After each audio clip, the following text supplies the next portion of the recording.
First single seasons in Atlanta sports history.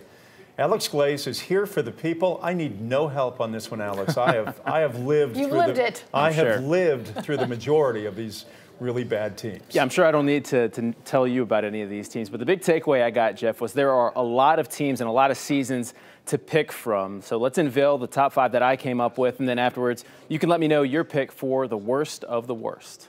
5. The 04-05 Hawks had 13 wins. That's 69 losses.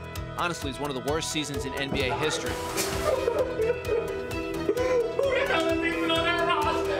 The star of that team, Antoine Walker.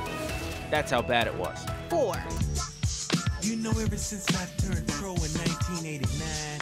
The Falcons drafted Deion Sanders with the 5th pick in the 1989 NFL Draft, and that's probably the only good thing that happened that year. Things got so bad that head coach Marion Campbell retired after the 12th game. 1989 is a year to forget for Falcons fans. Just 3 wins for the Birds in that forgettable season. 3. The 1988 Braves started the season with a franchise record 10 straight losses. 106 losses in total, the most the franchise has experienced as the Atlanta Braves. The skipper, Bobby Cox. Side note, Tom Glavine lost 17 games that year. 2. The Thrashers were a disappointment for most of their time in Atlanta. The inaugural season was their worst. The Thrashers won just 14 games.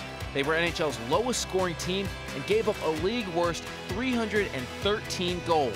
1. And the worst season in ATL sports history.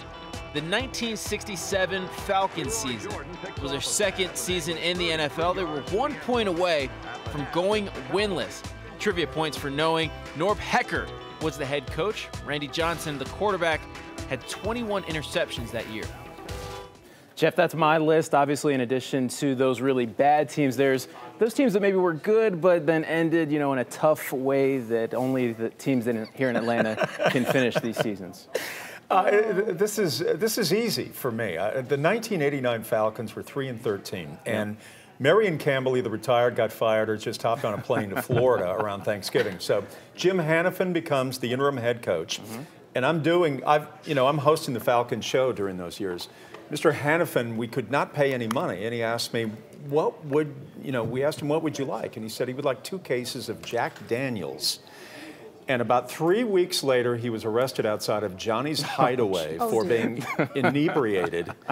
And I remember reading that story on the news the next night at 11 o'clock. And my first thought was, well, it could have been worse. He could have been wearing the station shirt that we gave him. Absolutely. 1989 was a tough year around here. Rough year. For baseball, for football, for a lot of stuff. All right. Thank you very much. You're a lucky man never to have to cover that.